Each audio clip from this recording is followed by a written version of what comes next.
सनातन विचार परंपरेतील 127 संप्रदायांचं एकत्रितपणे हे संघटन आहे आणि त्यांनी कुंभमेळ्याच्या पार्श्वभूमीवर नाशिकमध्ये आपली बैठक घेतली। त्या बैठकीमध्ये मी आज आलो होतो। 2 दिवस ही बैठक या ठिकाणी चालली। विविध विषयांवर जी काही चर्चा आली त्यातला एक निश्चितपणे विषय हा निर्मल गोदावरीचा विषय होता आणि आपण काय काय करतोय कुंभाच्या निमित्ताने हे मी या बैठकीमध्ये साधू संतांनाही लक्षात आणून दिलं। विशेषतः आपली गोदावरी ही निर्मल वाहिली पाहिजे, ती अविरल वाहिली पाहिजे या दृष्टीनं आपण जे काही आता कामं सुरू केलेले आहेत, वेगवेगळ्या प्रकारे जो काही घाण आहे ती ट्रॅक करून आणि स्वच्छ पाणीच केवळ गोदावरीमध्ये जाईल हे जे काही आपण काम हातात घेतलं आहे, घाटांचं विस्तारीकरण आपण हातात घेतलेलं आहे, या सगळ्या गोष्टींची माहिती आणि कुंभमध्ये एकूणच आपण काय करणार आहोत याची माहिती पण दिली। विनंती देखील केली की कुंभमध्ये हा कुंभ काही सरकारचा कुंभ नाही, हा आमचा कुंभ नाही, हा साधू संतांचा आणि आखाड्याचा कुंभ आहे। आमचं काम व्यवस्था करणं आहे, त्यामुळे आम्ही चांगल्या व्यवस्था करण्याचा प्रयत्न करू आणि संतांनी आम्हाला मार्गदर्शन करावं अशा प्रकारची विनंती मी त्यांना केली। या संपूर्ण कुंभमेळ्यामध्ये ज्या पद्धतीने प्रयागराजमध्ये अनेक लोक आलेले होते, अशा लोकांवरती कारवाई करण्याची आणखी एक मागणी आजच्या बैठकीत नाही, निश्चितपणे साधू संतांनी एकतर ज्या प्रकारची कारवाई महाराष्ट्र सरकारने हिंदू भावांवर केली त्याचं सगळ्यांनी अभिनंदन केलेलं आहे। त्याकरता त्यांनी महाराष्ट्र सरकारचं स्वागत देखील केलेलं आहे आणि अपेक्षा व्यक्त केलेली आहे की जे लोक या ठिकाणी आस्थेचा गैरवापर करून आणि या संपूर्ण संत संप्रदायाला, सनातन विचाराला कलंकित करण्याचं काम करतात त्या सर्वांवर कारवाई झाली पाहिजे। निश्चित तशी कारवाई आम्ही करू।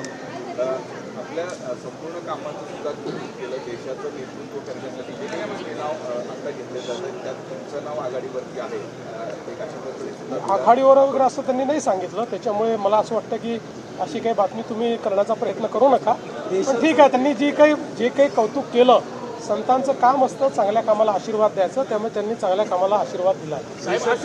अशोक खराची मालमत्ता खरं तर अशोक खराची मालमत्ता ही जवळपास 1500 ते 2000 कोटीच्या घरात अशी चर्चा आहे।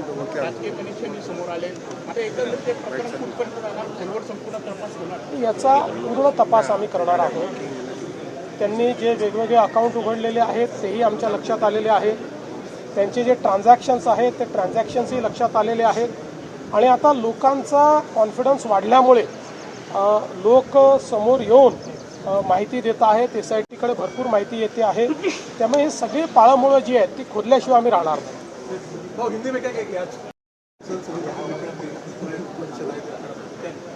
कि अखिल भारतीय संत समिति की बैठक नासिक में हुई।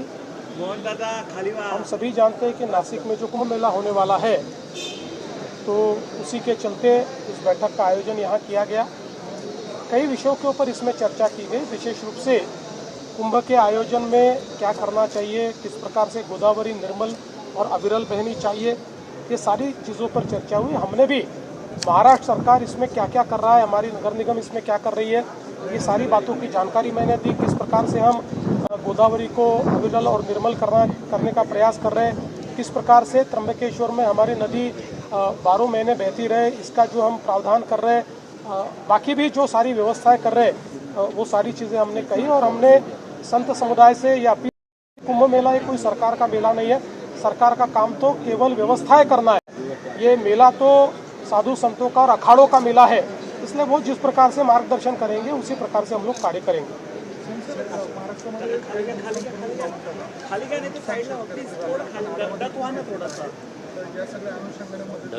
या सगळ्या शेतकऱ्यांना आम्ही मदत देणार आहोत। महाराष्ट्रामध्ये आपण जर बघितलं असेल तर कुठेही अवकाळी पाऊस झाला, गारपीट झाली किंवा अशा पद्धतीची कुठली नैसर्गिक आपत्ती आली, तात्काळ आपण पंचनामे करतो आणि पंचनामे करून मदत करतो।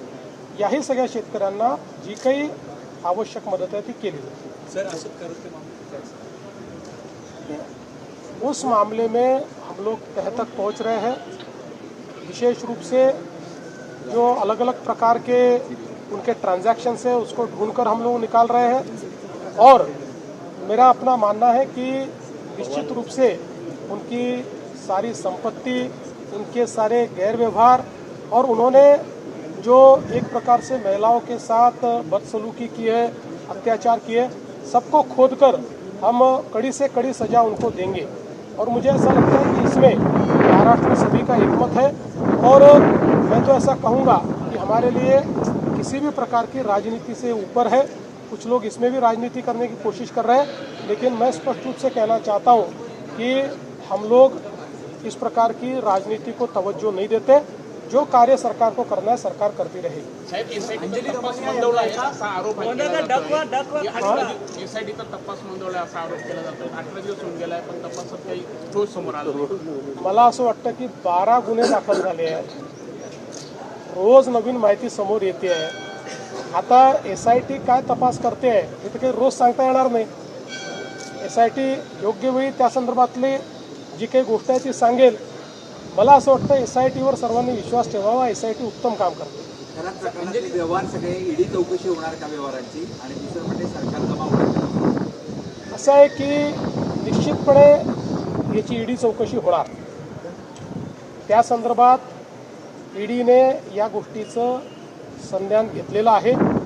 जी काही मला माहिती आहे त्या संदर्भात त्यांनीही याची कारवाई सुरू केलेली आहे। एकदा जमीन त्या ठिकाणी आयडेंटिफाय झाली की नियमानुसार त्यात जे जे करायचं ते आम्ही करू।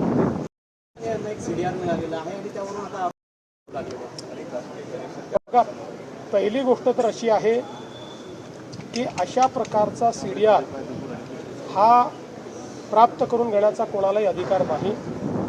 तो फक्त या ठिकाणी जी काही जांच एजन्सी आहे, जे तपास करतायत त्यांनाच तो अधिकार आहे। त्यामुळे असा हा सीडीआर कशा पद्धतीनं लीक झाला, तो कोणी लीक केला, या संदर्भातली चौकशी राज्य सरकार करेल। मला असं वाटतं की या अशा प्रकारच्या सेन्सिटिव्ह केसेसमध्ये शेवटी केवळ आरोप प्रत्यारोप करून चालत नाही। ज्यांच्या विरुद्ध सबळ पुरावा असेल त्यांच्या विरुद्ध या ठिकाणी काम होईल। कोण कोणाशी बोललं, कोणी कोणाशी काय केलं, याच्या आधारावर आपली क्रिमिनल जस्टिस सिस्टीम चालत नाही। अशोक खरात यांनी केलेल्या ज्या काही ज्यांची घाणेरडी कामं आहेत याच्यामध्ये जर कोणी संमिलित असेल तर कोणालाही आम्ही सोडणार नाही आहे। त्यामुळे मला असं वाटतं की या संदर्भात अशा पद्धतीनं हा सीडीआर नेमका आला कुठून याचीही चौकशी राज्य सरकार निश्चितपणे करेल। आणखीन एक साहेब, नाशिकमध्ये घोटाळा झाला मागच्या काही दिवसांपासून, महाडा घोटाळा 50 दिवसांच्या गुन्हा दाखल झालेला आहे। फक्त गुन्हे होतात पण कारवाई होत नाही असं सुद्धा इथे आरोप केला जातो। गुन्हा झाला तरच कारवाई होईल। कारवाईची पहिली स्टेप ही गुन्हा दाखल करणं आहे। त्यामुळे ज्या ज्या लोकांनी चूक केली असेल त्यांच्यावर गुन्हा दाखल होईल आणि त्या त्या गुन्ह्याच्या तीव्रतेप्रमाणे जे काही कायद्यामध्ये दिलेलं आहे त्याप्रमाणे पुढची कारवाई होईल। भाजपचे आमदार जे आहेत टी राजा यांनी जी मागणी केलेली आहे की अफजल खानाचं जे थडगं जे आहे ते उद्ध्वस्त करून त्या ठिकाणी शौचालय बांधावं। मला असं वाटतं की अफजल खानाचं थडगं हे त्या ठिकाणी आहे, त्याच्यात मागणी जर काही करायची असेल तर ही मागणी केली पाहिजे की जे लोक अफजल खानाच्या थडग्यावर जाऊन त्या ठिकाणी फुलं वाहतात त्यांची मानसिकता या महाराष्ट्रात दिसता येईल याचा विचार आपण पहिले केला पाहिजे। बाकी ते जे थडगं आहे ते अनेक वर्षापासनं ASI प्रोटेक्टेड मॉन्युमेंट आहे। ते देशाच्या कायद्याने ASI कडे गेलेलं आहे। त्यामुळे मला असं वाटतं की आपल्या सगळ्यांना या गोष्टीचा गर्व असला पाहिजे की स्वराज्याचा नाश करण्याकरता औरंगजेब महाराष्ट्रात आला, वर्षानुवर्ष महाराष्ट्रात राहिला, स्वराज्य तर नष्ट झालं नाही पण त्याच औरंग्याचं थडगं हे महाराष्ट्रामध्ये तयार झालं। हे थडगं सगळ्या लोकांना सांगत राहील की ज्या ज्या वेळी स्वराज्यावर आणि सनातनवर कोणी आघात करेल त्याचंही थडगं अशाच पद्धतीनं तयार होईल। ते म्हटलंय की बंदुका वाटण्याचा कार्यक्रम मला वाटतं की अशा पद्धतीनं काहीही त्या ठिकाणी हासिल होत नाही। अशा पद्धतीनं बोलणं देखील चुकीचं आहे आणि रक्षण करण्याकरता महाराष्ट्र सरकार आणि महाराष्ट्र पोलीस हे पुरेसे आहेत, इतर कोणाची आवश्यकता नाही. मोदी जी आरक्षण लाने वाले महिला की